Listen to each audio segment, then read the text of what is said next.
respond to you. Today we'll be looking at Uganda at 62. What does the future hold for our dear country? Now, on Wednesday, we did commemorate our 62nd independence anniversary. Our longest-serving leader since independence, President Yoweri Museveni, led the country in the commemoration event that took place in Busia district under the theme, a recommitment, Independence Day, a recommitment to secure and fortify our destiny. It was yet again an opportunity to reflect on our 62 years and what lies ahead. President Yoweri Museveni spoke widely about the economy, and he said the economy has been revamped. He said 67% of Ugandans are now engaged in the money economy. He said the economy has been diversified. We are no longer focusing on only cash crops. So many other things that are being done. There's industrialization, and the focus is now to grow the economy tenfold. Among other things, we'll be embracing seriously the knowledge economy, where we'll be working on products such as vaccines, vehicles, and others. He announced plans to construct the standard gauge railway, and he said once that is done, it will reduce the cost of doing business in Uganda, which will bring in more investors. He was, however, concerned about the poverty, saying that he had moved on good roads all the way from Kampala to Busia, but he had seen poverty on the sides of the road. And he said Ugandans themselves need to deal with that problem, because the government brings infrastructure and the enabling environment, but you need to pull yourself up by embracing government programs, including the parish development model, EMIOGA, among other things. Well, there are people who still think the Ugandan economy is not friendly at all. They talk about the business environment. They talk about the fact that the economy is in the hands of a few people, which means there's income inequality. They are concerned about corruption, lack of seriousness in implementing government projects. They're saying there's limited industrialization and the pace is slow, but also there's an issue of the huge debt burden and the untested government programs. On the side of governance, President Yoweri Museveni didn't talk about a lot in that particular area, apart from saying that he wanted Africa to unite, East Africa to unite for strategic reasons, including security and trade. But also he talked against the politics of identity, saying the politics based on tribe, religion, or region is not what we need. We need to advocate for politics driven by shared interests, where we can all benefit from each other. Now, the opposition has mainly said that Uganda needs to be liberated from the hands of its new black colonial masters.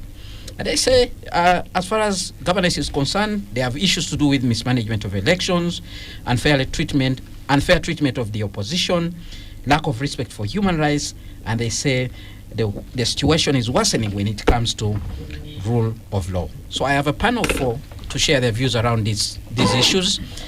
Let me introduce Mr. Joseph Ochieno, UPC member, Pan-Africanist, and pundit on governance issues. Good evening, and thank you very much for joining us, Mr. Ochieno. Good evening, Ken. It's good that you invited me here today because I have seen my fantastic sister, whom I had not met nearly in the last 10 years, flanked by my brother, Henry, whom I had nearly lost sight of, and we're nearly planning with James to send out a security search. But independence brings us all together, and of course I delight that what brings us back and together is the Republic of Uganda and independence. But I must say that, 2 days ago we marked the day. Yesterday, for us in UPC, we mourned the father of the nation, and so did most other Ugandans. And today we made the beginning of the journey for the future start. All right, the sister that Mr. Ochieno has just talked about is Ms. Jane Nalunga. She's the Executive Director, Southern and Eastern Africa Trade, Information and Negotiations Institute, Siatini, Uganda. She's a business and trade expert. Good evening, and thank you very much for joining us. You're making your maiden day on Spectrum Xtra. Okay. Maiden appearance.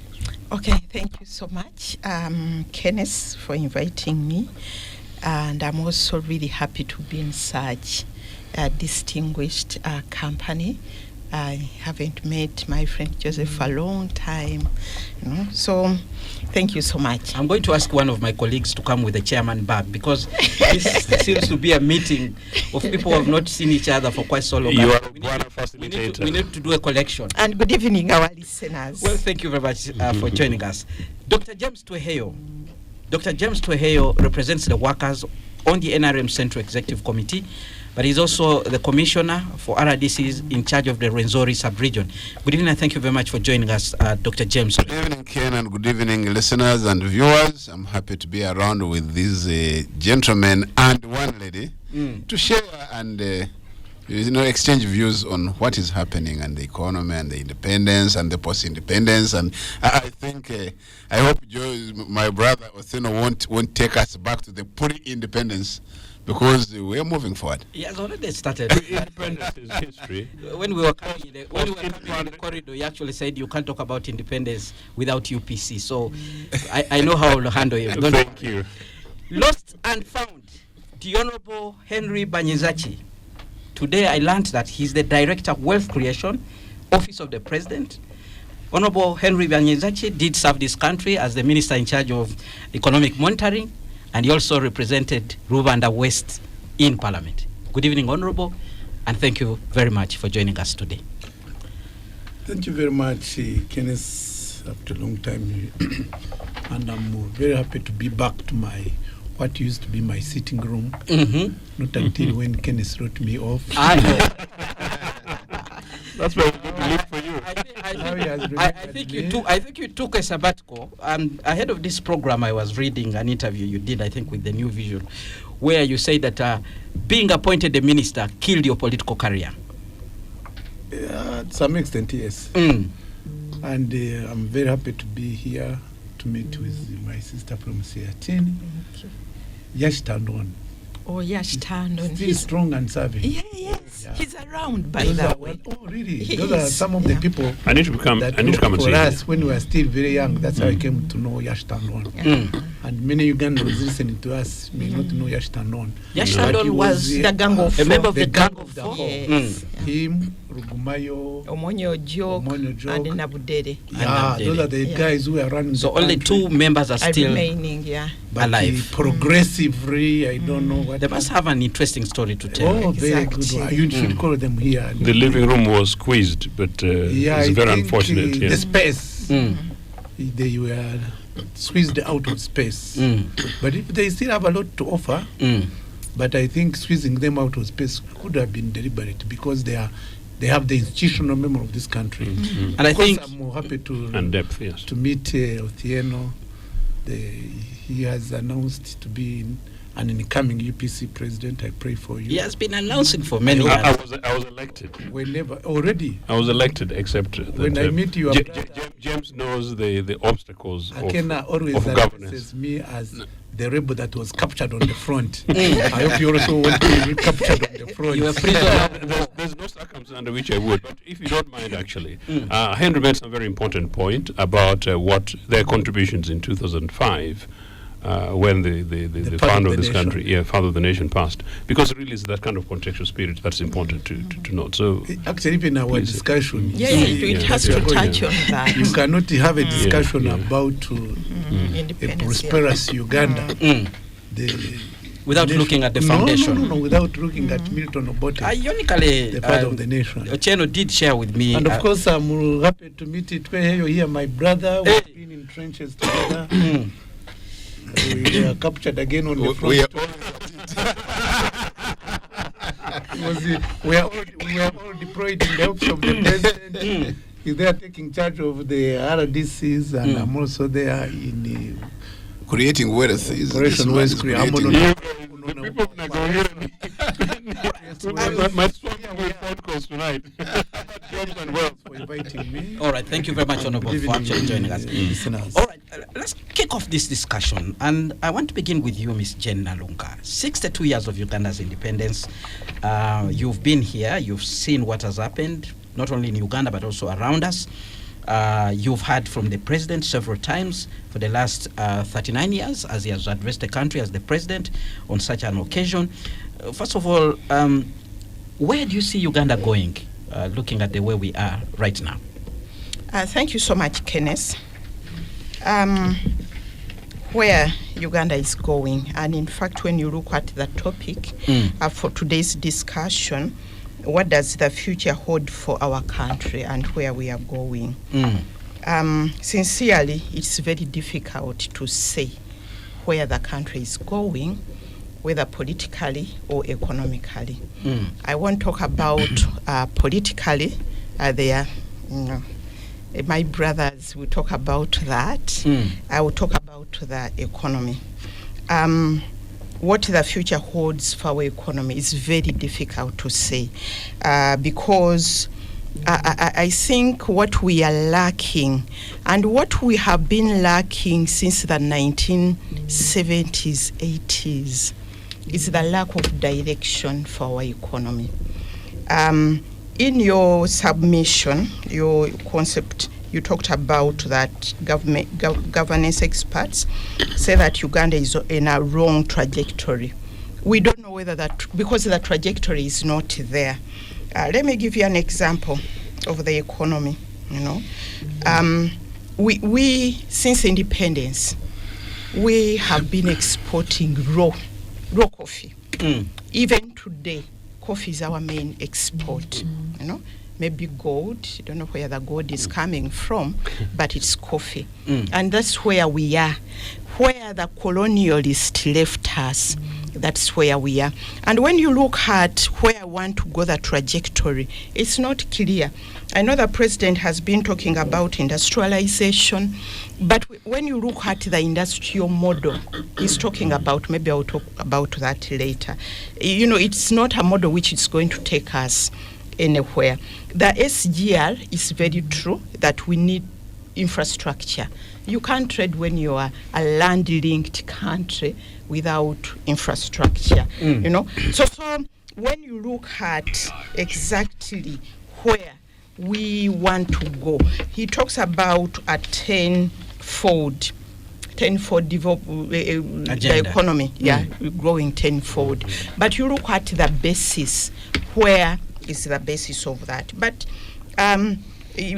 what I want also to say is that this debate is coming at the right time, when we have just celebrated our independence. And it is important to be clear when we talk about independence and liberation. Our country became independent. Independence is an occasion. You remove the flag, the president, your new black president sits on the chair, you name some streets, you name Uganda. We are lucky we didn't rename our country, you rename the country. That's independence.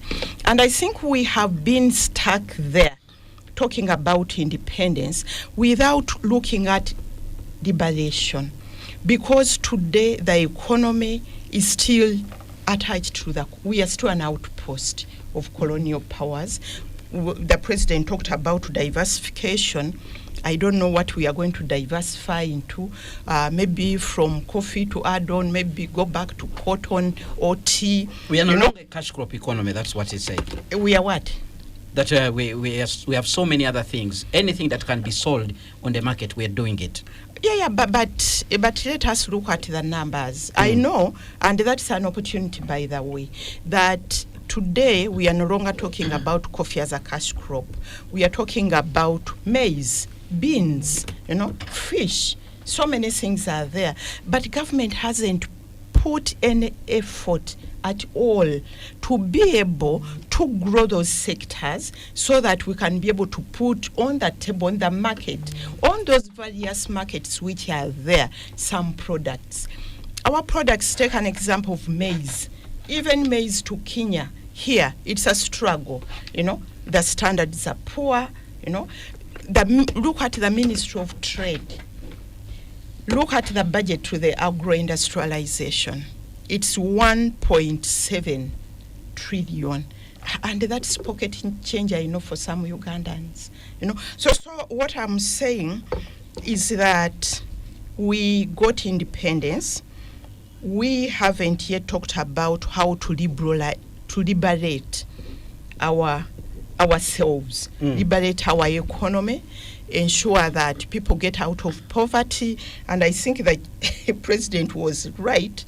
And I think here Honorable Banyenza, you have a problem if you're working on, or you are working on wealth creation, when the president was shocked on the side of the road. And by the way, the interior most often in the villages is very poor, worse off. Yes. You know, so the side of, you know, when people, that kind of poverty. But what he forgot to say is that the people are poor as the country is poor, because we are indebted. It's the people who make up the country, we are indebted. So basically what I'm saying really is that our country is lacking a clear roadmap when it comes to the economy. It lacks a long-term plan. There has been so many strategies, import substitution, they fall on the west side. Yet, there are so many opportunities. For me, I'm hopeful really that if Uganda will put our house in order when it comes to the economy, we shouldn't be talking about roadside poverty. All right. Very quickly share with us some points. How do we put our house in order? What do we need to do? One, I think we need to recognize that the economy, it matters.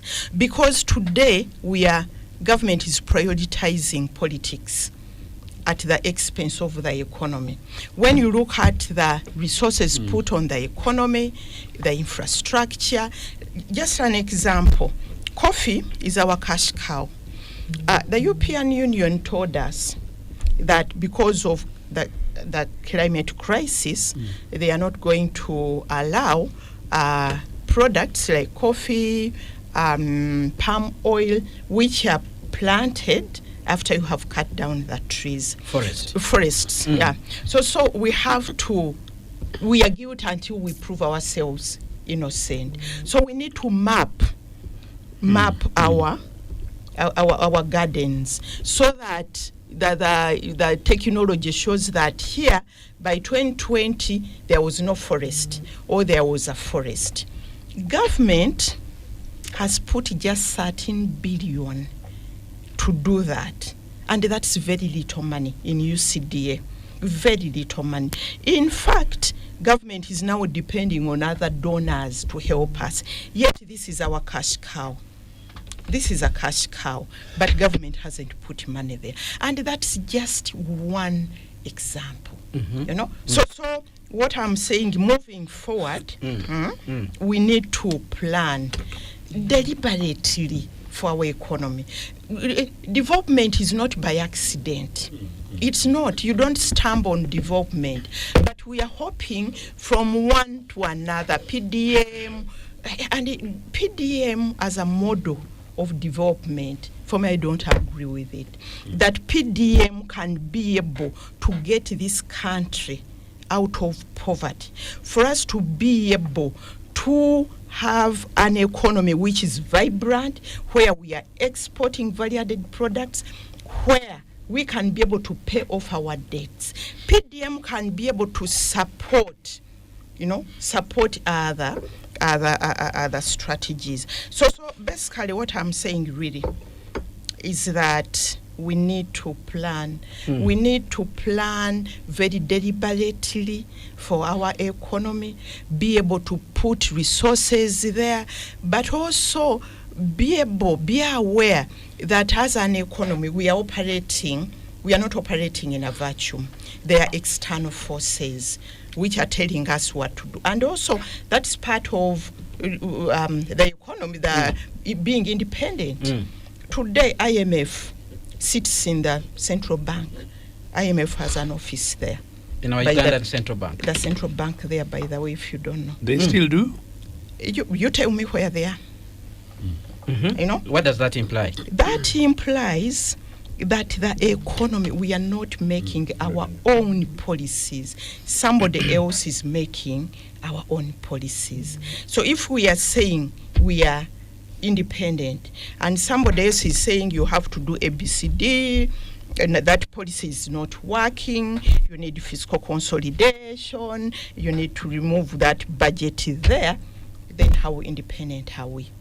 You know? So when we talk about independence, we need to look at it more broadly. All right, Spectrum Xtra on Radio 1 FM 90. That's the voice of Miss Jen Nalunga, Executive Director at Siatini, Uganda. She has given us a broad submission there about the economy, and I did that purposely so that she could set the ground running for us. So when we return from this break, we will be hearing from the other panelists who are here in studio, including Joseph Ochieno, the Congressman, Dr. James Tweheyo from the NRM Central Executive Committee, and the Honorable Henry Banyezaki, the Director, Wealth Creation Office of the President. Now stay tuned to Radio 1 FM 90. Spectrum Extra continues after this. Well, thank you so much for staying with us. This is Spectrum Extra on Radio 1 FM 90. We are focusing on the future of this country as we reflect on the commemoration of our 62nd independence anniversary. My panel has 4 people. Dr. James Tweheyo, member of the NRM Central Executive Committee. He's also the commissioner in charge of RDCs in the Rwenzori sub-region. Mr. Joseph Ochieno, member of the UPC, Pan-Africanist and Pandit on Governance Matters. Ms. Jen Nalunga, Executive Director, Siatini, Uganda, expert on business and trade. The Honorable Henry Banyezaki, Director, Wealth Creation Office of the President. He was Minister of State in charge of Economic Monitoring and also served as Rwanda West MP. Honorable Henry Banyezaki, you heard from Ms. Jen Nalunga, her broad submission about the economy. President Yoweri Museveni spent a lot of time on issues to do with the economy. One particular issue I did not point out here also, he also talked about the issue of job creation, saying that the jobs are very few within the government. The private sector in Uganda actually needs to take the lead in creating jobs, and that if people embrace PDM and other government projects, we will be able to deal with that problem of job creation. What is your take generally on the issues of the economy? Are we independent enough? What do we need to do to secure our future and also fortify our destiny as per the theme of our Independence Day commemoration? Oh, thank you. Thank you very much. Because when you ask the state of the economy, whether we are independent, where we would be independent, but unfortunately we are not, because we are still dependent on other these multinational traders, and as a people we have failed to take the bull by its horns. And that's why I heard Jen talking about these conditionalities of European Union, mapping and registering. And if we were a serious country and serious people, we would even take opportunity, this would be the opportunity to add value on our coffee, process it here, and we say, okay, you want green beans, we shall give you processed coffee.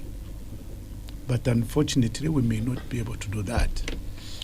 And when we look at the plans and what, we have the best plans you can ever talk about under the sky, but not implemented as per the plan. The plans we have, when you look at our national development plans, 1, 2, 3, now we have gone to 4.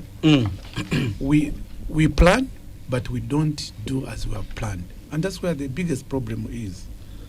And because of that, of course, we are asking about the question of the economy, we are still an economy that depends on others. We export raw materials, crops, we export minerals which are not processed, we export good brains. We are having our brains to go to United Arab Emirates, to Asia, and basically Europe, all over the world, to go and work as nannies, as security men, as sweepers. So embarrassing. And yet, if we took a decision as a country, and I'm glad I was very happy to meet Jen here, the executive director of Siatin, whose boss is Yash Tandon. If you listen to those gentlemen then, Yash Tandon, Rugumayo, the late Ojok, Nabdere, these ones had the country at heart. The kind of thing that we are talking about now are the same things that they were talking about. Because you see, when you look at a country like Singapore, 1962, when the father of the nation was there in a meeting and there was a coup d'etat happened, Uganda was better than Singapore. Yeah, sure. So what did Singapore do? Actually, Singapore was fishing around and took our development plan to Singapore, and they implemented the plan that Uganda had since then. And Singapore is a first world now, and for us, we are still, I think, call us a first world. We are about to take off. No. No, let's not deceive people. Let's not deceive people that we are about to take off. Yeah. Actually, before the governor late Musime Mutibere, we had this kind of discussion, and we know it was an open forum. He said, if we go at this trajectory, we can join the middle income in 30 years' time. And you tell me you're about to take off? But that's what. And it's the same. No. And that's what has killed this country, selling hope to the people. Say, have Selling hope. hope. Yes, selling hope. What We else should- can you say? We to say them? hope, have hope, have hope, have Yeah. hope. No. You must do. And you see, well, the president, whatever the president says, I absolutely agree with him. But when he says, he does not do as he says.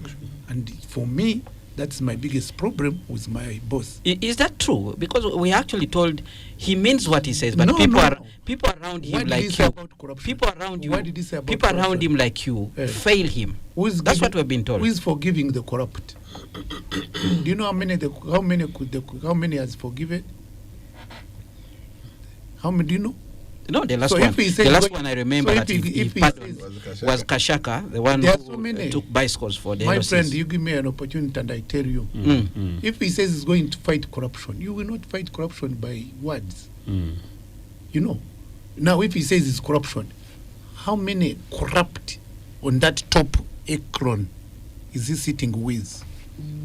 When these Gen Z say they are going to corrupt, they are going to demonstrate against corruption, and then they are corroborated. Instead of giving them protection and make sure that to make that statement, and then ask them who is the corrupt, give me the evidence. When given the evidence, even my good friend Betty Okanya, Betty Kamya, the inspector of Government.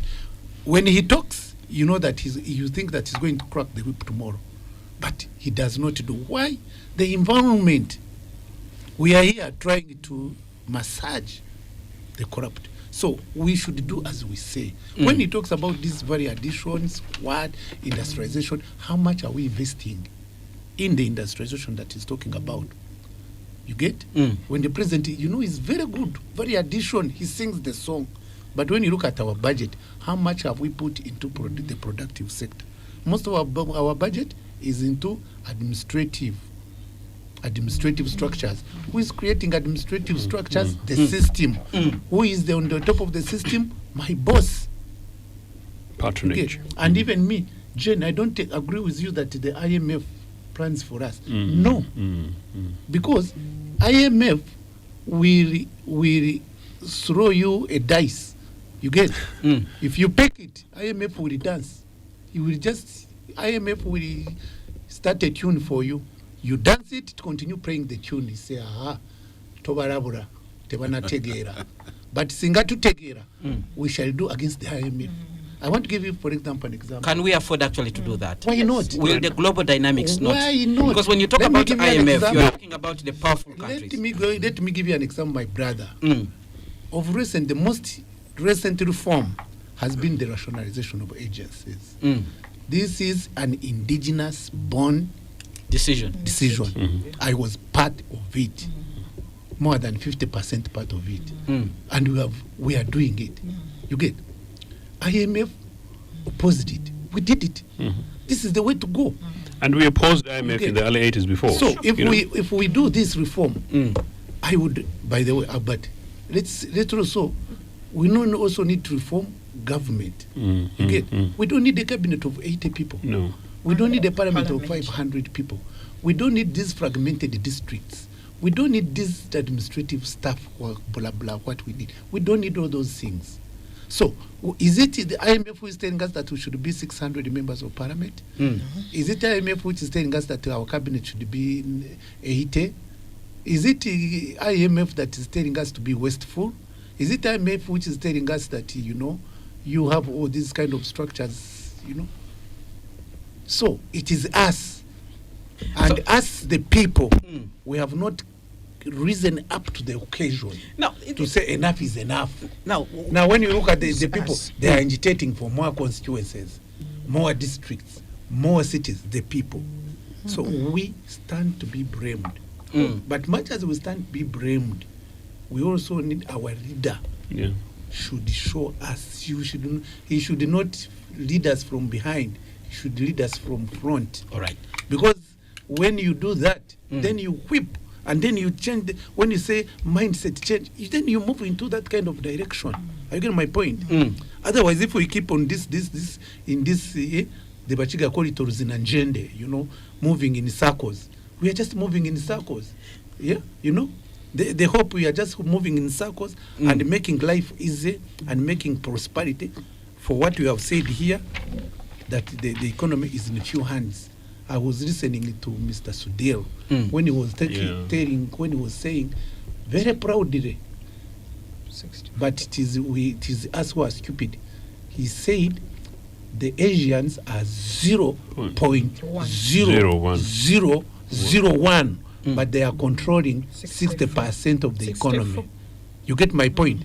How can you have such an economy where 0.0001 is controlling your economy? Zero. The economy is in a few hands. Right. And even those few hands, they have not even, you question how they have amassed that kind That's of correct. wealth. All right. And how they are even, you know, you would even wonder whether they are not proxies. I'll be coming back Have to you you. read to- Professor Rwanga Runyigo's book, Not yet. the Uganda and Indian colony? No, not Oh, with good. that. All right. I'll be coming to you, Honorable Banyinzaki, to try and understand what kind of wealth are you directing in this country, because you're in charge of wealth creation. And when we talk about poverty and when we talk about all these things, it comes directly in your office. Why don't you let me answer? And some people would say that it's people like you who are failing the president because you're not shooting in the same direction. You know, Mm. I have told you, Mm. the people. Now, if we are talking about what coffee that Jen was talking about, am I the one who's going to grow coffee in Masaka, You're not the in one. Amur, Mm. in where? You get my point. For us, we are telling the people what to do. I get my point. Mm. I am here on this telephone, on this Microphone. Mm. telling the people what to do. But you say here and talk. This is what to do. You elect people who are not corrupt. They again bring you back the corrupt leaders. They frustrate us. Some of us, we are frustrated by the returns. So you find that the return on investment is zero. All right. What do you have to do? All right. Let's When hear we from tell them what to do, they return corrupt leaders. They defend corrupt leaders. They don't do what they tell them. And then you are here, even the president, when we are talking about, when you hear him talking passionately on how to do, you know, passionately, but then the people, they do the opposite. Then they say, obey wo, obey wo, obey wo. The other day when he was celebrating the 8th Eightieth birthday. he calls leaders. They say, oh, may God give you more 100 years to rule us. And then you look at, say, what kind of people are these? And then for me, when he's saying, say, Bano Basiru. You think in his head what goes in his head when they're talking that, Abara Bano Basiru. All right, let's hear from Dr. James Tweheyo. James Tweheyo. Yeah. This is a very interesting message coming from almost the same office where you come from. What is going on? But you know, we need to understand important, both the philosophy of the president and the philosophy of the party that is in government. You know, from the time NRM took over, 1986, where even my brother Manyizachi had an opportunity to serve as a member of parliament and even chaired the committee, I think. He was also a minister. And also a minister. Many Monitoring the committees. economy that we're discussing. He was monitoring the same economy. The trajectory was to, first of all, from 1986, make what they call minimum recovery. Because everybody knows how the situation was by 1986. Now, after minimum recovery, then you go into a process of reconstruction. And subsequently, you move to development. One of the hardest things to do is to make a minimum recovery in a situation that is so hard and fragile and you have no starting point. So that minimum recovery took a lot of time that many people imagine that the government has stayed too long without doing too much.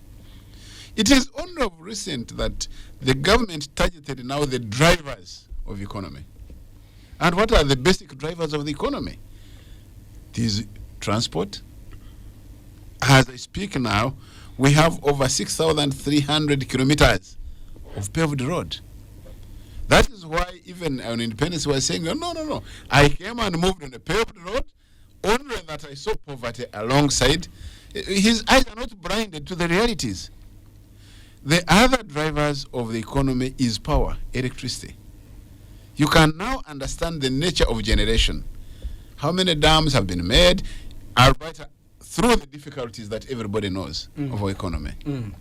Now he's looking and targeting at the railway, both the standard gauge and the meter gauge, so that these drivers can now jump start. When you have a battery that is not running so well, you have two alternatives, and the first alternative is to keep it running.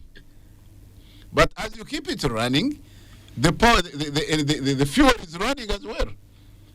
So that is actually the greatest problem that we have had in this government. And Mr. Banyanzachi, Honorable Banyanzachi alluded to it. The attrition of the monies that move. Sometimes you don't look at the attrition and say, okay, this one has gone, let's move forward. Because the target is to have that recovery. Now, in the reconstruction process, you can clearly see. If we are now talking of the paved road, by the way, they were only about 1,200 paved road kilometers by 1986. And even all of them, to say the least, were in damage. Yes, from Bade, you know it. From my brother's place there at what Keep the going, place. that's not true, but carry on. So you can imagine, actually it was 1,600 something. So you can imagine what it was. But the reconstruction, minimum recovery and reconstruction of the old roads, which had lived their time, by the way, they were well done, I should say, at the time, but they lived its own time. They were to live. So all of that had to go into it, irregardless of the challenge that were coming in. You remember our economy, our sister Jen mentioned it. We were on the sea. Cotton, coffee, copper, and tobacco. Those were the major issues. And at one point, by the way, you should remember that even these may not stand the test of time through the economies of the world, much as we survive sometimes by chance. By the way, I think Uganda has been surviving in many times by accident.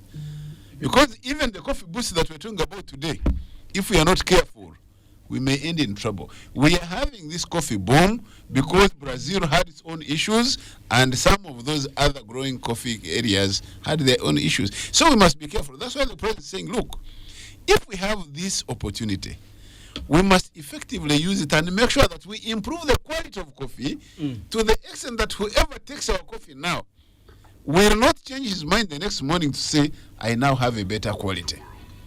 That's why we're talking about even the PDM processes.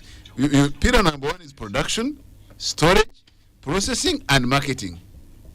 And that's why even on Independence, if you listen to him, he talked of a Uganda proverb of saying, abatunda mavide.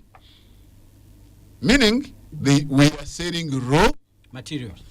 Mavide, they can make juice out of the mavide, they can make waraj out of it, they can even make sanitizer for that matter.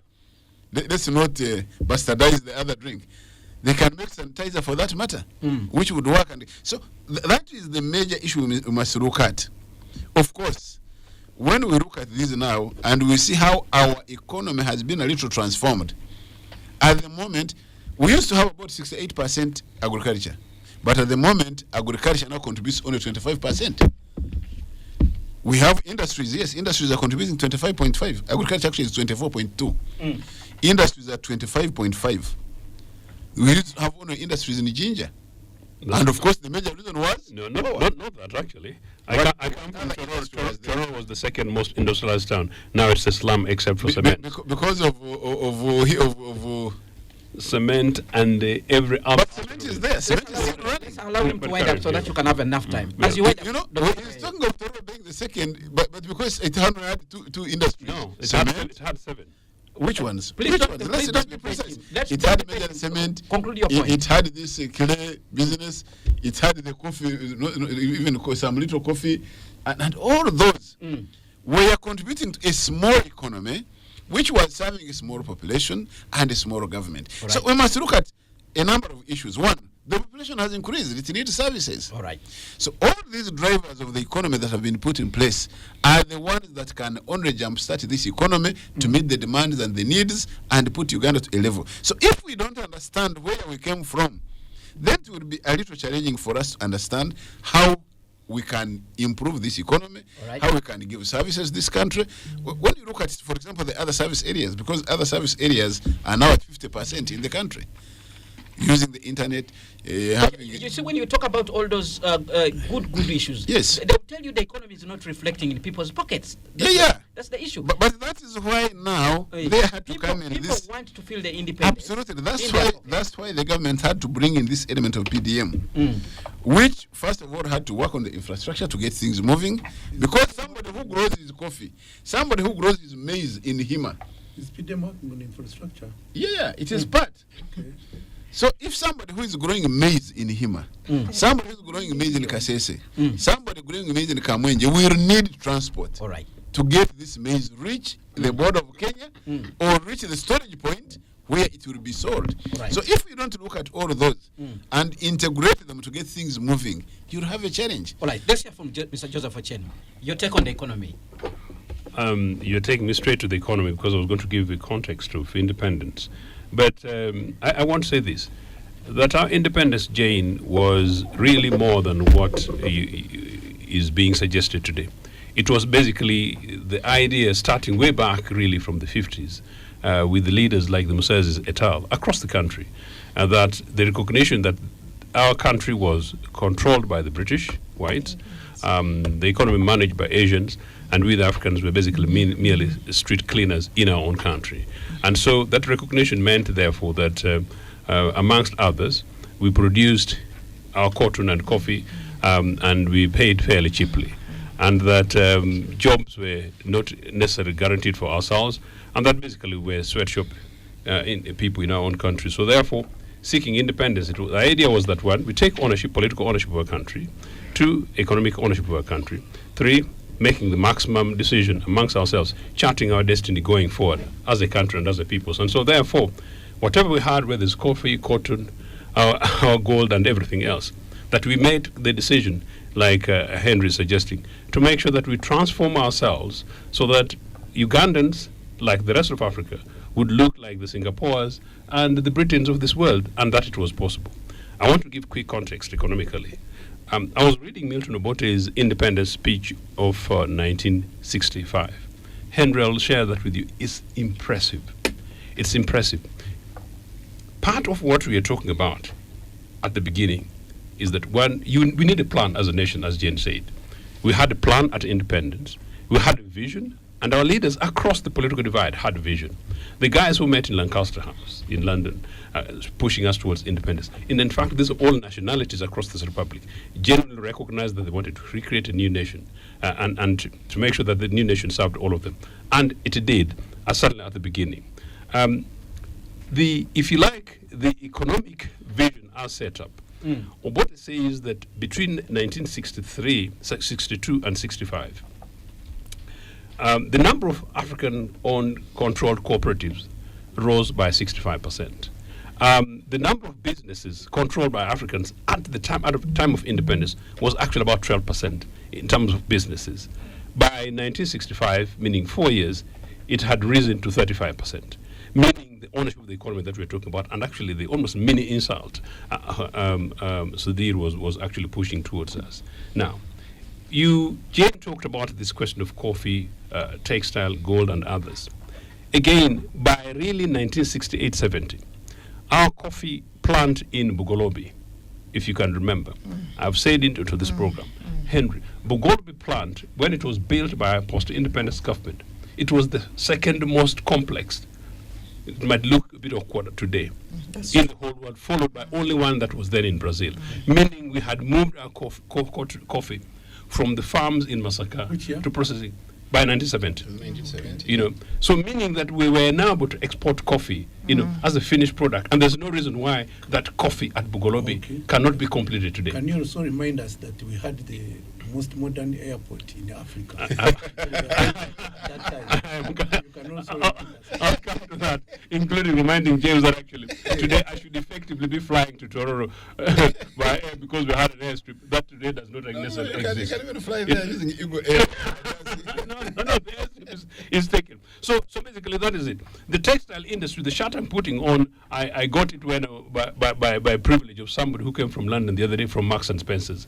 But really by the time Idi Amin came, we were exporting, you know, finished textiles to the most, you know, Harrods. To Harrods. to Harrods, you know, Marks and Spencer's, Yes. C&A, and one other in America that I can't remember. Meaning the completed ones as this. So basically, we've never done these finished products, the things before, but we did it within 8 years. And I saw Vision, some interesting leadership, things. yes. I saw some interesting things in that speech, So what which are being talked about now, like What the went tractor wrong? scheme.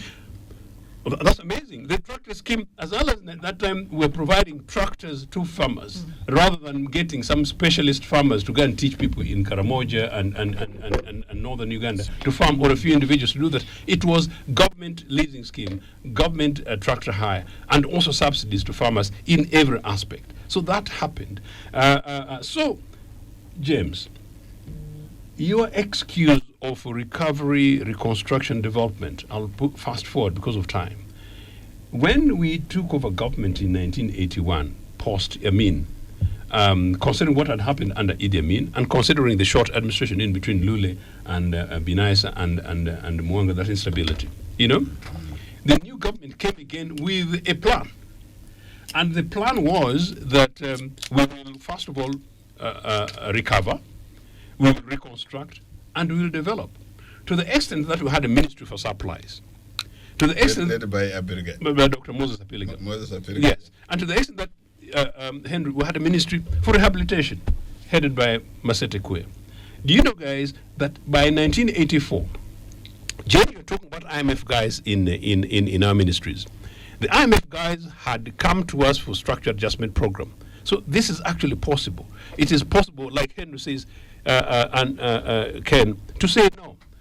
The UPC government said no to structured adjustment program as early as 1981. Said we have our plan that we came with that Amin interrupted. We will go with our plans as we see it. These are areas where we shall generate our forex. These are areas where we can get loans. These are areas where we can get grants wherever it is. And these are areas where you can give us assistance if you so wish. But we have a plan. Do you know what? By 1984, Uganda's standard of living rose for the first time in 1984, for the first time since 1970. OECD guys, OECD, Organization for Economic Cooperation and Development, these are the global economics chiefs. They came to Kampala, and Obote told me this personally. They came to him, but it's also on record. Because of that, said, look, you had projected that you wanted to start universal primary education from in 1991, meaning a 10-year program. You can start in 1986. Obote said, 87. Obote said, no, we shall stick to our 10-year plan. Why? Because we had opened up new secondary schools in every sub-country. We are expanding education. We are expanding, rehabilitating health and everything else. Meaning that by 10 years, meaning from 1981 to 91, we know that we would have generated sufficient resources, fully reconstructed our economy, and we are now jump lifting to development, meaning that we could afford the teachers, the scholastic materials, and pay fees for pupils and students without compromising standard. Now, this business, Henry, that we're still talking recovery after 38 years. If you're talking recovery after 38 years, when shall we go to reconstruction? And if you're going to talk recovery after 38 years, when shall we go to real development?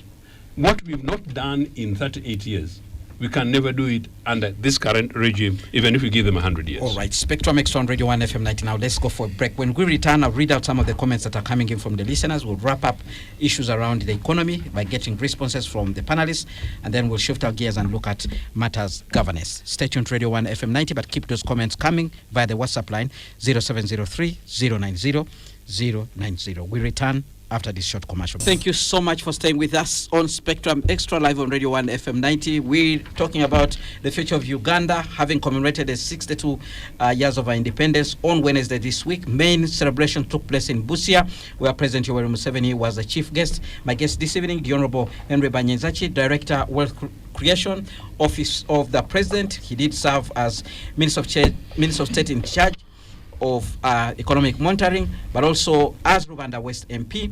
Ms. Jen Nalunga, Executive Director, Southern and Eastern Africa Trade Information and Negotiations Institute, Siatini, Uganda. She's a business and trade expert. Mr. Joseph Ocheno, UPC member, Pan-Africanist and Pandit on Governance Matters. Dr. James Tueheyo, member of the NRM Central Executive Committee, where he represents workers. Well, gentlemen and ladies, let's get some quick responses from what you have heard from your colleagues, anything that you want to respond to. And I'll begin with you, Honorable Banyenzachi, your quick responses, and then I'll bring in the comments that are coming in from the listeners. Anything that you want to clarify, anything that you've heard where you want to set the record straight? Or to add? Maybe to add. Please. Like when we were in our break, so when I talked about Singapore, Jen was saying it was General. I did not talk about the leaders, Lin Kuan Yew. I don't know what I'm saying. Lin Kuan Yew, yes. Yeah, you see, when you look at how the pace he set at that time, it is that pace that led Singapore to where it is now. And it's the leadership point you're making. The leadership. The leadership. When you leave Singapore, come to our neighbor, brothers, sisters here in Tanzania. Tanzania is what it is today because of the kind of leadership that Nyerere offered, which was he was a very strong leader, very patriotic, not corrupt, and he was dedicated to his country. That's why he bring in the Magufulis, all of them, all the former presidents. So the leadership that we offer, it matters so much. Even you go across Kenya, you look at the leaders today, the quality of debate they have in the parliament. These are the guys who have come and essentially a vice president now. Okay? Impeach the vice president. Can it happen here? Even impeaching a minister is a tug of war. Yes.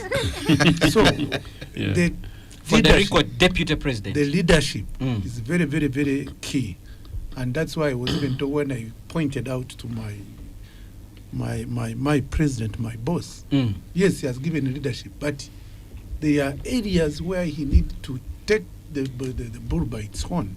When we are talking about this kind of corruption, this kind of political patronage does not work.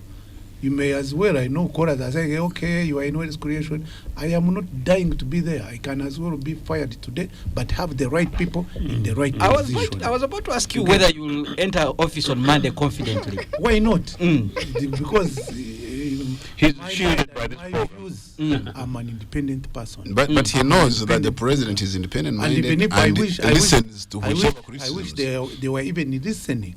Because when we don't do this, we shall not make a headway. Do you get room to say those things in the office where you serve? Of course. You have a robust discussion about the Ugandan situation. Of course. That's why I've told you when we did rationalization, that rationalization was done by Wealth Creation. And I was there leading it. So we talk about them. But it pains me when I see now you are doing rationalization and we have done it successfully, but we are not rationalizing the government. We are not rationalizing the administrative structures. You get? Now we have rationalized the executive, the implementers. But now the Worokoso, the Banyanzachis who are making Worokoso here today, you are not rationalizing us. It pains me. All right. Because we cannot go, and let me tell you another thing. In other words, you're saying there is need to carry out a full sweep. This old story, you know, being reminded where we were 40 years back, 50 years back. You know now. No. We need, and I'm glad that Tueyo brought the analogy of a car which can't start, having an option to have a second generator, whether you should have a standby. James, you didn't want to use the word generator. standby generator It's a or battery. standby battery. Yeah. Whether we should have a standby battery Mm. or you have the engine running. Or you park it on a Those stove. analogies are even very, because you need to make a drastic change. Yeah. You get? Mm. You know, like for example, when you take the United Arab Emirates, they have Yeah. no history to talk about. They made a drastic move 40 years back. Deliberate. It is not. It is I'm not. actually told we it used is to not- donate to them. Yes. Yeah, Yes, minister. yes. Yes. They had Moses Ali, cameos. Moses Ali, General Moses Ali Used to carry the merchandise. took the donation Mm. in his lifetime. Mm. He cannot go there and say, to remind them about that. He will be embarrassed. You see, that's United Arab Emirates. Mm. Look at China. That's the same story. Within one generation, they have turned the wheel around. The China, which was 40 years back, it used to be a poorest country. Nobody wanted to talk about it. Emirates, nobody wanted to go to those countries. India, you get? Qatar, a desert. Those were even the Gulf states, second we can talk about. But let's talk about those which we know. India. Mm. That's why we have all Indians here. Their country was not conducive Yeah, for them. yeah. They all had to come here to look for the green pastures. Where in Uganda? But now, India is now a superpower. Huh? Mm. United Arab Emirates, it's now a super economy. But you don't factor in how long Japan. how long it has taken them to perfect. No. 40 years. 40 years. 40 years. 40, I've told you. Well, 40.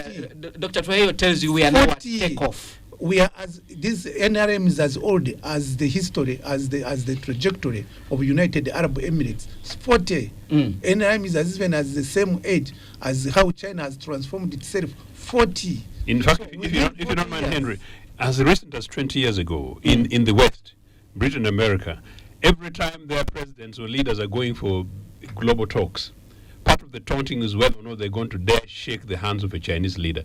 That is how embarrassing allegedly it was. Lastly, All right. lastly, let me tell you, to make a turnaround Uganda, if with the right leadership, you don't even need, within 10 years, That's correct. Uganda would be competing On with the global these scale. Asian tigers. All right. 10. Very quickly. You don't need 20. 10. All right. But when you do need, you need to start now. All right.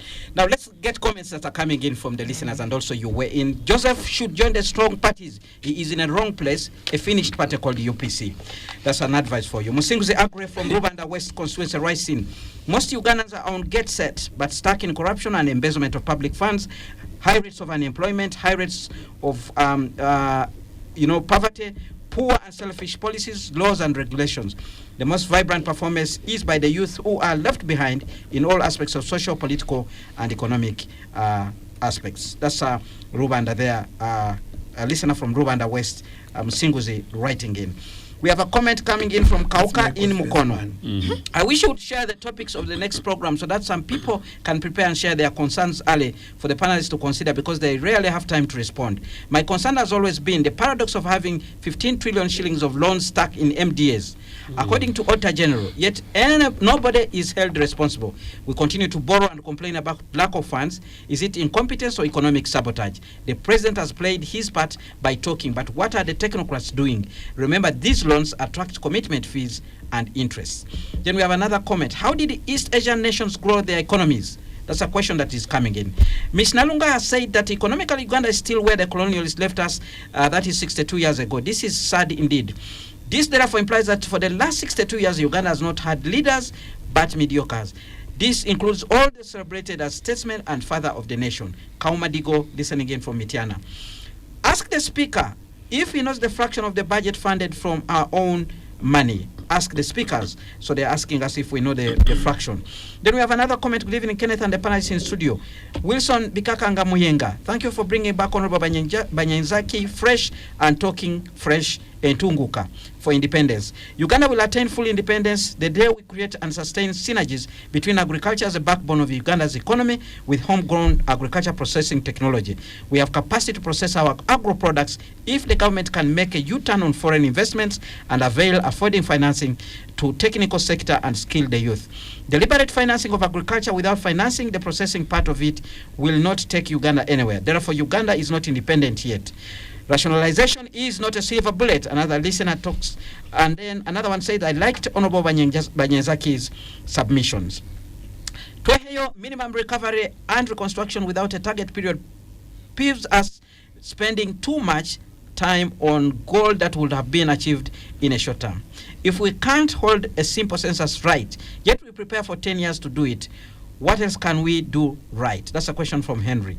We have another comment. Good evening, Spectrum. Ceteris paribus. Coffee grown where there was a forest is forbidden in EU market. But solar panels bought with charcoal deforestation money is bright future or green energy. Where is the double standard? You can sell charcoal and buy an air ticket. It doesn't matter. Really, that is neocolonialism. What will compensate our decarbonization contribution? Then we shall not need to grow coffee. That's Henry Chiwenda with that comment.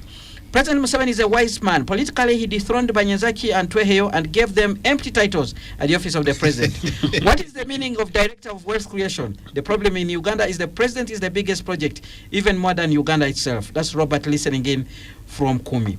Kenneth, one of your guests is talking about the state of roads in 86 compared with now. I came across a report that said Uganda spent the same amount of money to pave 4,000 kilometers that Ethiopia spent on paving 40,000 kilometers of roads, making Uganda roads the most expensive in the world. Your guest should explain this number. That's John listening in from Chireka. Then we have another comment. Kenneth, Arthur from Rukunjiri. We must appreciate that the sitting regime cannot develop the economy because they have a peasantry outlook. We are trying to be everything even where we have no competitive advantage. How can one ignore agriculture in favor of car manufacturing while we are eating rice from Tanzania, beans from Rwanda, Irish potatoes from Kenya, and apples from South Africa? PDM presupposes that we can all be entrepreneurs, which is again not possible. The world over, the majority has employees. Tell Honorable Banyenzachi they lost direction. Then we have a comment. That's a comment coming in from. We have a comment coming in from Muzanganda John, who says, Henry is still objective. That's Honorable Banyenzachi. How I wish James learns from the likes of Henry. James working with the NRM doesn't take your brain. Long live Honorable Henry Banyenzachi. Well, those are some of the comments that have come in very quickly. Let me begin with you, Ms. Jen Alunga, and then we'll go around the table. Okay, thank you so much, Kenneth, and thanks to our listeners. There are so many issues coming up, really, and I'm happy that Ugandans are really the level of discussion is really up. I will just talk about two issues. One, the issue of our competitive advantage. Where should we put our money? And somebody has said we are borrowing money and we are not even using it optimally. The issue of manufacturing vehicles. I think we need to be able to see, and this goes back to the plan, to a planning up for our economy. Where should we put our money to be competitive? Is it in a vehicle, electric vehicle? When already there is a big trade war between the US and China. US saying, China, don't bring your EVs. In fact, US has, under the IRA, Inflation Reduction Agency, they are pulling back, they are pulling back their industries, giving them subsidies, all car manufacturers back to the US. They are giving them subsidies, but they're also subsidizing the people who are buying, the consumers. So electric vehicles are going to be cheap. They are going to be cheap. So we are saying as Uganda, where should we put our money? Where we are competitive? If we produce these cars, where are we going to sell them? And I think we need to be able to look at our economy. We are still using a hoe. Even the tractors in the villages are not there. We are using a hoe, but we want to manufacture EVs. So we need to be clear where we want to go. And that's the trajectory, the future plan, which we need to work on. And then the issue of, somebody raised the issue of agriculture and value addition and manufacturing. And that's really, really important. That when we are industrializing our manufacturing and industrial strategy, we should be looking at backward and forward linkages between agriculture, manufacturing, and then trade, because that's really really important for this country. Lastly, is the issue of the drivers. Honorable James, you raised the issue of the drivers, but we need to separate between what are the drivers and what are the enablers. The drivers of our economy, as they told us, the PSST, is agro-industrialization, tourism, mineral development, science, technology, and innovation. And the issues of transport, power, all those things, the railway line, those are enablers for us to be able to produce. But now what's happening, there is no money put on the drivers. Agro-industrialization, I have said it was 1.7 trillion in the budget. Agro-industrialization, this is agriculture and all the agriculture blah blah, then trade and all those trade, industry, cooperatives and so on. Lastly, I think you are saying we can't separate the political heads from our history. But for me, the challenge is, if we don't do that, we are losing out on learning a number of good lessons. Because as the saying goes, either you win or you learn, you know. But what we are doing as Uganda, we are abandoning that period when Uganda was growing, when the economy was growing, when we are developing. And we need to go back and see what was being done right, which we can borrow and do now. You talked about the coffee marketing board. There were cooperatives, you know. But today, Honorable Banyezachi, you want to reach out to each farmer on their own. SACCOs are not cooperatives. No. But you want to reach out to each farmer. But there were cooperatives, and they looked at all the entire issues of standards, what to grow, how to look after the coffee. But you won't forget that period because it was aborted time. That is not true.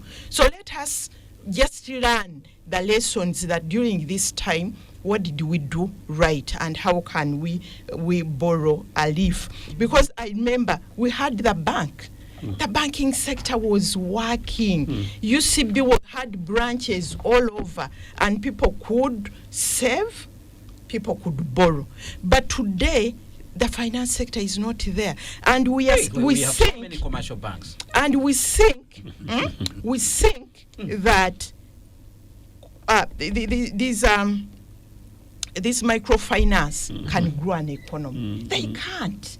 So let us learn lessons, whether it was Obote there, whether it was but let us learn that during this time, something good was being done. How can we borrow that, some of that? Lastly, I think we need to recognize, and Mr. Banyezachi, the issue raised that we can be able to do things on our own without the IMFs and World Bank. I agree that the future is in our hands. But we shouldn't forget that they also have a lot of power. When you look at the structured adjustment programs and what they did to our country, we need an enlightened technocrats and government to be able to say that if this is our trajectory, if we want to industrialize, we don't need these policies. Well, we had Dr. Xtra Suruma, who was totally opposed to this idea. But what happened? And if you have read his book, yes, he did but you remember, Dr. Suruma, they are the ones who sold UCB. They went to World Bank in Washington, and part of it. He actually opposed it. Yeah, he opposed. But what did they do? Because they told him, either you get this loan. He stood high. He stood, but what happened when he stood high? We sold UCB. Suruma never accepted. He didn't. What I'm saying, he didn't accept. But at the end of that day, as a country, we accepted and UCB was sold. What I'm saying, we need strong technocrats, strong government, strong parliament, who can be able to put their foot down. And say, if we are to industrialize, This is what we must do, yes. This is, we don't want that. All right, we have a comment coming in from Wamboga Mukiria who says, Kenneth and Peter Wamboga Mukiria, hearing you from Mount Wanale Summit overlooking Bale City.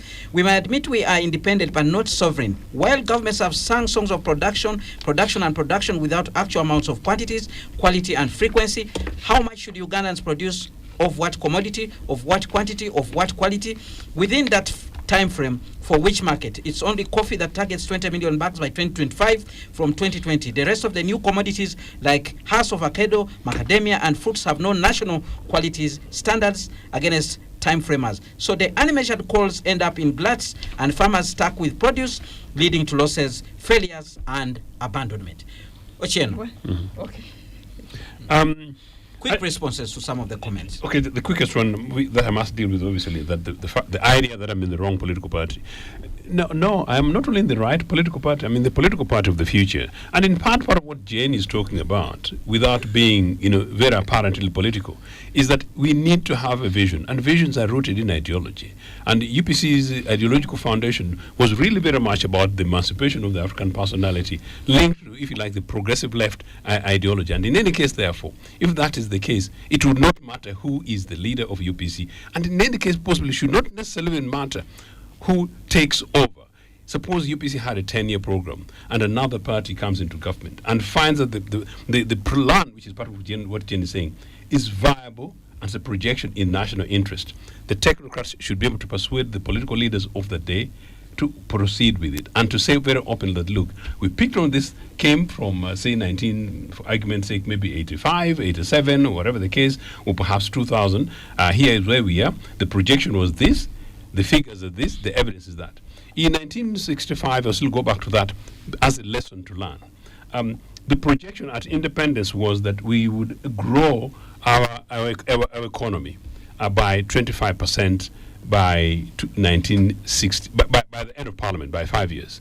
But by end of 4 years, when the projection should have been about 20%, Obote reports there, and I'm just using him not for the purpose of the record, that actually we had surpassed that by 22%. So meaning an economic growth period of 22% over a 3.5-year period tells you that it's actually possible for us to transform, partly as Jane says, and indeed as Henry says, and as all of us believe and agree, that with stability and with the vision and with the program, with this consistent, indigenous, it is and good leadership, it can be done. In 1981, as I said, between 1981, we rejected IMF program, but it did not mean, therefore, that we did not.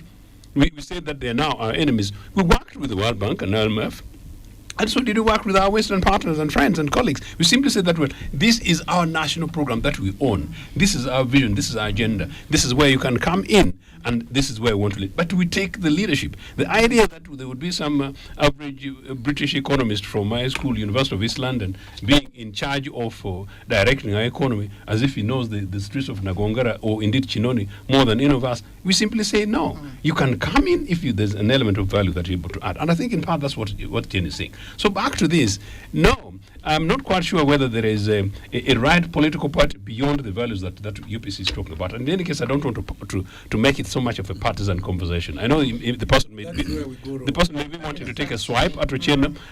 You're joking. Ochieno's position is the future position, I'm afraid. But what is important is that we're discussing Uganda post-independence. Right. We think we started, and Jane, we moved somewhere post-independence, but we should be moving better and we should be farther. All right, let's hear from Dr. James. It is true, my brother Ochieno, that Obote too tried its best in the available circumstances. But we must also admit that the economy was so challenging at the time, to the extent that even getting forex was almost impossible. To the extent that even getting a soda at the public market was a nightmare. Beer was coming from Rwanda and Kenya. So all those challenging situations were there. We must accept them, regardless of who the leader was. Because Obote was actually struggling with the environment of war, with the environment of resistance, and that should be known. We should not discredit him for whatever mistakes he could have tried, but the situation was that bad. Equally, the first 20 years of the NRM were another nightmare. Was everywhere. You know it. Like when sijui nini, Western Air Bank Front, all those, yes, all those were wars. And attention had to be put to that to stabilize it. So when I see anybody counting the 40 years, it was not an easy time. We must admit that. However, it should not be used as a consolation, as an excuse to say something better shouldn't have been done. Of course, the economy now has improved. It is a fact. Of course, it has been liberalized. Of course, it has own challenges, much as we have all the other destabilizations of the economy, the World Bank, the IMF, the loans, all those are there. But the trajectory is at least positive. Now, let's even talk about what one of the people, John, commented about Uganda and Ethiopian roads. It is very true. Ugandan roads, infrastructure generally, is so costly. And the problem is not anything else but the nature of the Ugandan livelihood, because for us, we have land. Anybody with a little piece of land, even a small spoon, when it comes to passing there a road, this person is given compensation. And that's the greatest challenge. In Ethiopia, no compensation. In Rwanda, no. So when the cost is inflated, and gets even those other challenges of these people who project, we call them what? Those who forecast. Yeah, they forecast and they say a road is going to pass here. Then of course that's the easiest way. But even amending it, who are these legislators who are not forecasters? Because quite often some of them are the beneficiaries. So it is so challenging in some cases, and that is why the Ugandan infrastructure development is skyrocketing. The reason is that the reason is the nature of our land hold in Uganda. That is where somebody must be compensated. Land is owned by Wanyezachi, by Tweheyo, by whoever, and that is the greatest.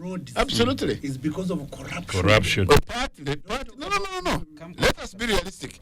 Partly it is because of corruption, but corruption in most cases is geared by the nature of our landhold systems, where the corrupt take advantage, come and forecast, buy a piece of land like it was done in Bulisa, like it was done anywhere. Only 5 seconds. Yes. You are 5 seconds. Please go ahead. I say what you are fearing to say. Please say it. The reason why our roads are very expensive is corruption. Even where we are not supposed to compensate, the corrupt grab those lands and hike the land, price, the price. And it decides what's the percentage of the land compensation. No. Yeah. It is actually part and parcel of the basic requirements for even securing roads. In the same boat. Yes. So you're saying it is the speculators. It is the speculators who get. Yes, absolutely. But who are the speculators? They are within the government Precisely. system. They not only within the government system. They are Ugandans.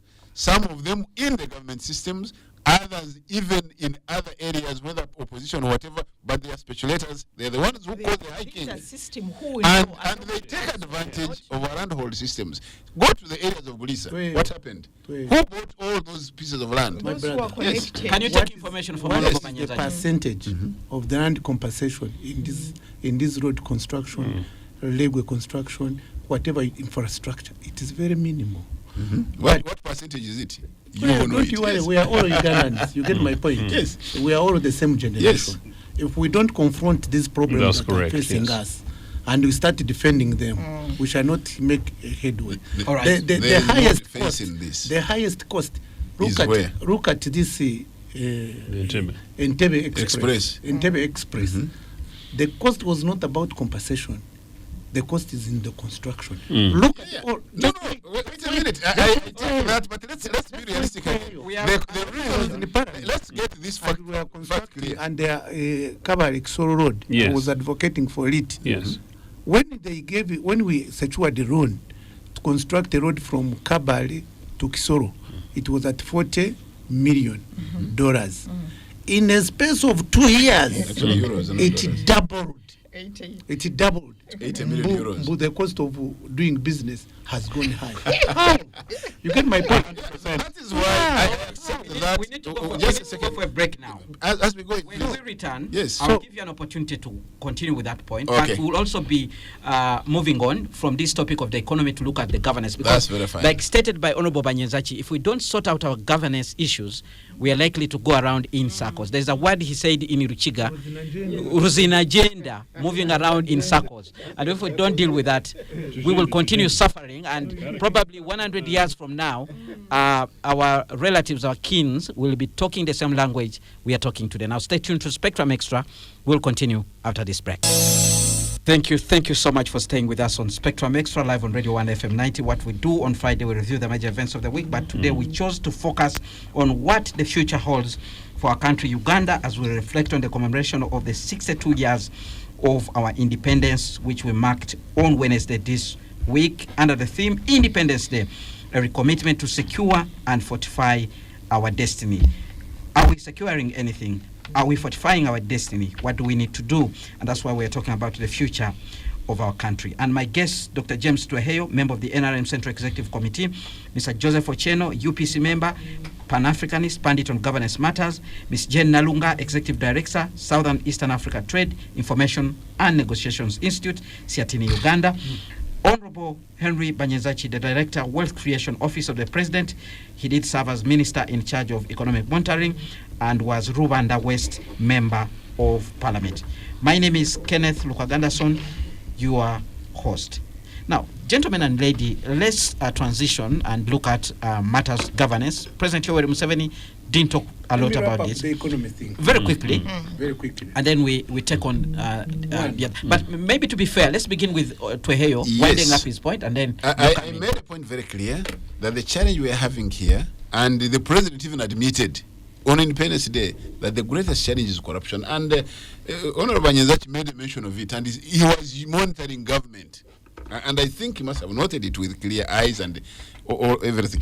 The fact is, even the most corrupt, whether positioned or not positioned, they take advantage and hide behind the law. And that is why, for example, as he mentioned earlier in our break, that is why somebody can produce a land title in the lake, and the lawyers go there and even argue it in court and get payments for it. Then you change the law. So the issue is, there would be need to change the law, but who is this saint who is going to go to Parliament and change the law when many of them are beneficiaries? Yes, there are quite a number of beneficiaries, positioned, very well positioned. Okay. Who are these people who are compensated at the most exorbitant price? They're the ones who can negotiate because they say economy is liberalized, and the ones who are positioned perhaps even able to make and effect the payments. And that is why we have the shooting of the production of services like roads, like electricity, because the negotiators, the people who are in position, they are the ones who negotiate. They are the ones who sanction the payments. They are the ones who get and benefit from these payments. And this must be very, very clear. So let's look at it. Yes, that's the truth, and that's the fact. Very quick. You monitor the government. Let him tell you. Very quick comments. And there's one comment. There's one comment that has cracked my room. Let me read this comment and then you respond. Naluka is 1,000% wrong on banking. I can offer to guide her. That's a comment that is coming in. Then we have another comment. Good evening, ladies and gentlemen. It's very shameful for Uganda to keep on depending on donors with the minerals we have. We are good in corruption, and that's a comment coming in from our Jacob Maza. But then this comment, Galiwango Daniel, listening in from Katoke in Nazareth, he says, for me, when Uganda set a satellite in space, Nembata. You see now. Where is it? Is it still there? The satellite. The issue of saying that people are hiding behind the roads, that's a wrong narrative. Very quickly. The roads that you are talking about, they are counter roads, and corruption roads, which would be catching them. But those anti-corruption laws and whatever it is, they are not applying them. Yes, then how come they are not catching them? Because of There's no leadership gap. You get? We should not sympathize with them. You get? All right. But So, wait a minute. Why don't you carry on from there and connect us to the issues of leadership? Because we're talking about governance in our next segment. No, I think maybe this issue of leadership, we need to leave at that. Because we need another day to have it. Because when we talk about leadership, we are talking leadership cascading from top Yeah, to yeah, down. yeah, You yeah. get my point? So we have the president, we have the leader of the legislative arm, who is the speaker, we have the Judiciary. judiciary, we have this other. So we are all leaders. So there is something that is lacking. Amiss. Yeah. Now, I want to talk about this. We talked. There is this World Bank and the IMF. Then the illusion of saying that they are powerful. My friend, this organization are powerless as you think. Yes. But we are the one who render our power to them. Yeah. We surrender. Yeah. We surrender our power to them. I have ever taken on World Bank and IMF as an individual, but that's when at that time I was the chairperson of World Bank IMF Kampala chapter, but I was so influential into the world parliamentarians. And that's the time when we came and I was reading that debate that the World Bank, you are the most people who are shielding this kind of the corruption you are talking about. And we said open policy. And I led the world parliamentarians to challenge World Bank and IMF to have an open policy so that we know whichever one they pass, we know it as legislator. And World Bank changed it. So if the people, if we surrender our power to them, nothing, them sitting in this Bank of Uganda, it doesn't make a difference. You get? All countries world over are members of World Bank and IMF. Look at what this leader in Burkina Faso is doing. He has said to hell. Yeah. And he's making reforms within 1 year. He has made a turnaround on his country. I was even talking about these 10 years. You don't even need 10 years. No. Even 5 years is good enough to change the trajectory of your country. All right. So, Very quickly, now, and even the issue of the loans. Who negotiates the loans? Yeah. It is us within government. But when we negotiate and they become and we things go wrong, we blame IMF and World Bank. We are the one who go and ask these loans. And when we get them, we realize that we negotiated hopeless loans. Who's telling us? Difference on the You loans. get my point. Who's telling us? Yeah. World Bank gives you what you ask for. World Bank doesn't give you what you have not asked for. World Bank, if it can give you, and you say no, I don't want. Tanzania did that same thing. They were forcing loans to Tanzania when Magufuli was still living, and Magufuli said no. Whatever development infrastructure, SGR, whatever, it is on the government of Tanzania. So these issues of saying negotiators, who are the people negotiating us? All these things are negotiated in the top policy organs. You get? The negotiation happens at the cabinet level. So let's not start blaming even these small boys. Yeah. We sell them to do what we want. So there's an emergent need to change the trajectory as leaders. All right. Are you getting my point? All right. So very quickly, quickly, I want to convince Jen that this kind of what we are talking about, that vehicles, we need to be a self-sustaining economy. All right. We need to industrialize. We need more of the NEC is even now producing these mambas. We are producing them from Nakasongora and we are exporting them all over. So even when it may be looked to be very expensive, the India is what it is because it went into the Tatars. You remember during those days of Tatars, Ugandans never wanted to buy Tatars. They wanted to buy cars from Europe and America. But now, see where India is now. And the founder of that company did so pass we need to be assertive, be a self-sustaining economy. Even when it is so difficult for us, we don't need to dance the tune of the IMF and the World Bank and what. We need to own up. All right. So, and basically, I think, I don't know, time is catching up with us. We will get it back to you. But now, let's tackle the issue governance. Because we have been discussing all these issues, and all the pointers seem to suggest probably there's an issue to do with our governance. Not probably. There is. It is the problem. As I said, leadership led us to independence. And those were a group of predominantly men, but Ugandan citizens from across this country came together and built a consensus that, well, we needed to fight for independence across different political parties, different identities, and we gained our independence. At independence, with an election, we had a government that was purposeful, that was deliberate. Like Henry said, I just still go back to 1965. as a landmark, initial landmark. Evidence showed that within one parliament, we had a complete turnaround in every aspect of our economy, including the livelihood of our people. As I said, we enabled the Africans into the economy with a proportion of nearly 40% from sort of like mini zero. So that can be done, and that should be done. Leadership, big thing here is corruption. Obote told me the story in 2002, 3 years before his death, that when he was president, the official policy was that no member of his close family was allowed to have a foreign bank account. Now, that may be simplistic in this day where banks are now globalized up to our mobile phones, but quite clearly that was important. So, intention, deliberate, leading from the front. Transparency, a total clarity. Yona Kanyomozi talks about this when he said that when he led a delegation to Cuba, he returned, and after 3 days he hadn't yet gone to Obote for whatever reason. Obviously, maybe he would have retired, but he was about to report. Obote called him in, basically instructed him to come in because he needed to give not only a report but accountability. And accountability means the kind of amount of money that he spent. Whatever amount of money, dollars were very rare. You could make that argument, but whatever the case, whatever money that was saved needed to be taken back to central bank. I met one of Milton Obote's private aides a few years ago, and tells me of how once upon a time he was instructed to take this safe money from State House.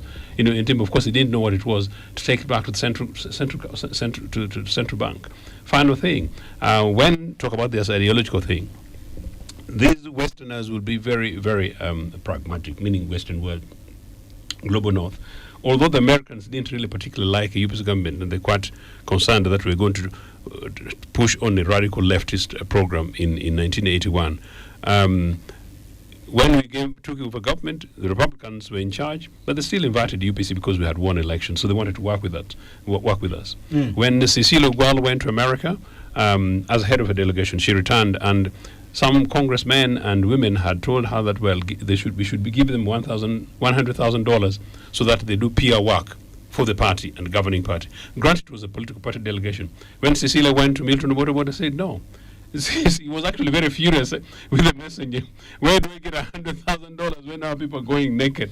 When our children, are sleeping in terrible places in schools? Where do we get money? Almost as if you want us to go and steal from government to do these things. Said, no, the people who elected us are suffering. They are miserable. So our focus should be making sure that we deliver for the people who gave us the mandate, so that in 5 years' time, they will respond to us on the basis of that.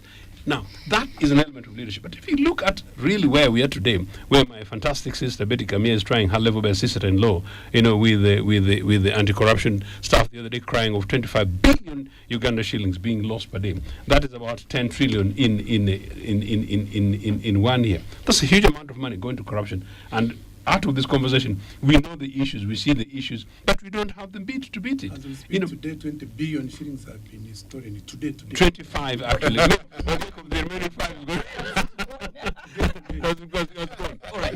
But just to conclude this, Betty Camille, while talking about this lifestyle audit, to link with this one, Mr. Museveni, that's what James is saying. Henry is saying, shut it down, don't leave it, don't go there, my daughter, don't go there, my daughter. So with that, we are not going to go anywhere. So how we're able to prioritize is, I don't know. But the issue is, like James, I think Henry hinted, we need to take back this thing to the people. The majority of the people of Uganda need to wake up and realize that no, we need to start afresh. Whether the afresh is going to be with the tired Mr. Museveni, I do not know. But there needs to be a fundamental change, and that change needs to happen very, very quickly. All right, let's hear from Jen. Jen, you talked a lot about the economy and business, but some people will tell you if you don't sort your governance, you still be facing even problems in that particular sector. Well, what's your view about our governance situation? Listening to Honorable Banyezachi and my brother James, I don't know what to say. It's like it's a story, what's going on. And for me, I was shocked what Banyezachi was saying. In fact, if somebody doesn't know, you will think that Honorable Banyezachi is the one who is the young chain of being persuaded to leave the party of the future. But that aside, I'm just shocked at the level of lack of leadership. My brother James, you were saying about the law, they are using the law. Onabanyenza is saying, no, you change the law. And even if we change, there is a lot of helplessness. Like we have no leadership at all. We don't. For me, that's my worry. For me, because there is a saying that the buck has stopped somewhere, and I think what American president was that who said, no, these issues, the buck stops in the Oval Office. Here, I take responsibility. In Uganda, I don't know who is taking responsibility. It's like we are in a jungle. It's survive for the fittest. This one is grabbing here, another one is grabbing there. So for me, I fear for our country. Because there are lots of, the vacuum is really, really big. But I also wanted to say something about leadership and governance. What Joseph was talking about, the issue of ideology. Without an ideology, what you believe in, what do we believe in? You can't govern. You can't govern politically. You can't govern the economy. For me, I don't mind whether it's the left or the right, but any country has to have an ideology, what we believe in. And Honorable Banyenza, it goes back to what you were talking about, a self-sustaining economy. For who? If you know what you believe in. You talk about members. I don't mind assembling members and EVs, but let there be the people there, because I see our women at the center of development. I see our women, our women still using a hoe.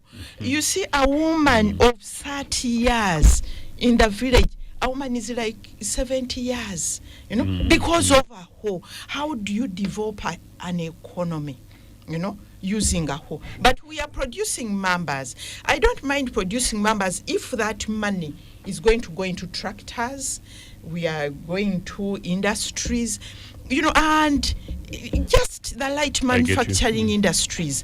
Where the other time we are discussing the issue of cassava, there was a bumper harvest in that region of Masindi, Teso. Cassava was too much, And when there is a bumper harvest, it's the people the small scale producers There's who another suffer. factory in Noya. Of what? Of what? That generates, I think, alcohol and I don't know starch about that. And but starch from really? cassava, yes. I don't know about that. It's now But there was a factory in Lida. But it can't consume ore, certainly. It can't. That's but then why? Then why don't we? How long does it take? And we need to link our economy to the investors. Then we bring in investors, we incentivize them to do that. All right. Lastly, again, the way we manage our economy, the issue of coffee. Nakori. Nakori is they manufactured coffee oil. They have very beautiful scrubs. They have beautiful coffee creams, but there is no money to be able to expand and make it at scale. And then we are saying we are in coffee. Coffee is our cash cow. We are now looking for markets that maybe we go to China. So that kind of leadership that shows that there is a challenge when it comes to where we are going as a country. All right. Yeah, James, the greatest challenge we are having with the governance, yes. Avoided that particular area. The greatest challenge we're having with the governance is actually democratization. That's one of the greatest challenges. And how is it a challenge? We have over 3 million leaders in this country. There's LOC1, there's Secretary for Ward, all those. We are the most governed country. We are actually a country where almost half the population of the voting population are leaders. and therefore, it is extremely difficult even to account to each other. You find the chairman LOC1 having his stamp, he carries it in his case, and the vice perhaps is the one who signs, but he must be the one. So that is one of the greatest Sec challenges. member. Yes, this Who is have put those millions of. but you were a registrator. You were one of those. But before you even get to that, now that alone is a challenge. But away from that, the nature of the democracy we have that cherishes populism. It's governance, not Exactly. democracy. That cherishes populism Yes. is one of the greatest arrows that is shooting our governance. Absolutely. And we must look at it realistically. Now we are talking. Because, when myself or Honorable Nyezachi wants to stand, he must make sure he endears himself to the population in order to get the 51%. And how does it happen? He either has to steal because they need the money, and this stealing now facilitates corruption, so it becomes a clear web of confusion. And I think Right it is from one the of, top. yes, it is one of the greatest challenges that affect our governance. And until we look at it realistically, we look each other in the eye and say, let us sort out eyes. this, we shall remain in this web of confusion. All right, we have a few comments coming in. Dennis Asime, Rice in Assessments Management, can also sit right next to you in a podcast. We know the good things of UPC. What are the bad things? UPC had a brilliant ideology on production. They have one in power keeping. What does it help to have a brilliant ideology that cannot sustain you in power?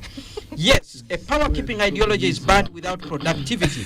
But why is it impossible for Otieno to admit that we need a hybrid of Dr. Bote and Mr. Museveni? How can we really move I on? reject Mr. Museveni. When we can look the present in the eye, namely,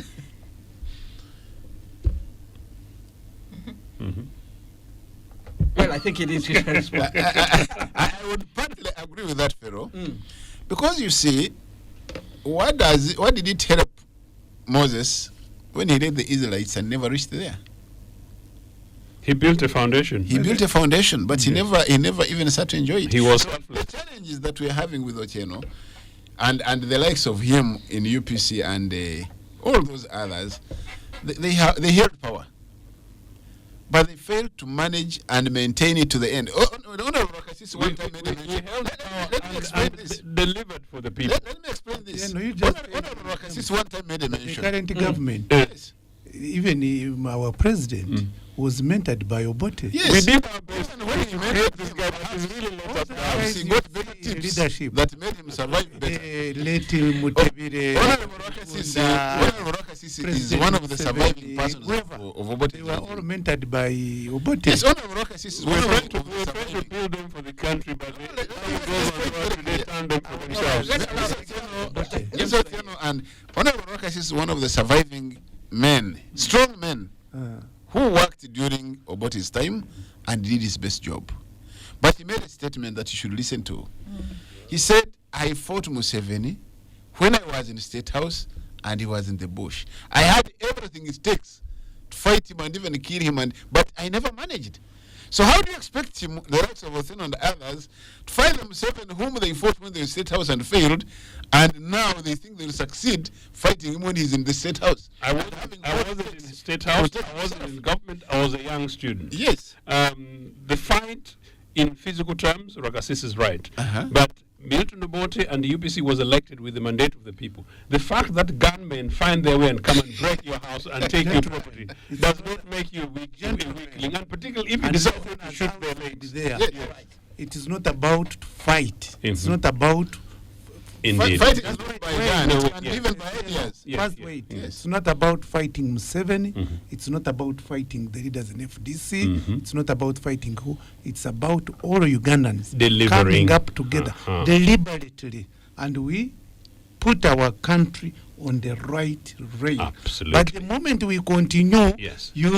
retention in power, retention in what, we need to take the horn by its balls as Ugandans bull by its and horn. stop being partisan as we are. yes, yes. Let me finalize this. To fight Museveni. in No, a we have to yeah, fight bad governance. Bad governance is not about fighting Museveni. Bad governance is fighting everybody who is in this system and he's wrong. Let me Precise. finalize this. Precise. scenario. Going on the right rail is not being in NRM. NRM is just a part of yesterday. It But is Uganda not, it is cannot- not all about parties. Tuweyo, Uganda can survive without NRM. And it Without any other And party. Uganda can live. That is why, for example, now we have a son of an NRM leader talking about PLU. He has realized that And one of the promoters. whatever But you anyway, want to say, wait a minute. Let's finalize it. Let's finalize this matter. Uganda is big than any party than we are talking Give me a about. chance to finalize this So our matter. conversation is how do we build our country to be a prosperous nation, to be a first world nation? How do that's why when I Granted, here, granted, and I Honorable met Nyazachi. Otieno, it was we were all laughing A good and laughing at reunion. each other, Yeah. including you too. Hey, Absolutely. You know, we have been in the trenches. You were in trenches the other side. I was, but you know, Madam, when I met Madam here, Siaten, I remembered You about remembered all those other memories. Yes, and Very quickly, one day that I'll never forget. this is what I want to end In with. a few seconds. This In a guy few from seconds. FDC, Our sister, with due respect to partisan and what, they had a very good slogan: one Uganda, One one people. people. our sister, our sister made a mention of the ideology. I want to thank you. And I want to, sir, to request to end with this very, very simple point. Go quickly. As long as we target our production and we don't target the market, All right. and we don't look at the drivers and enablers, All right. in all cases, whichever government is in place, whichever leader in place, will not lead our people to prosperity. All right. And that is why this ideology Come to-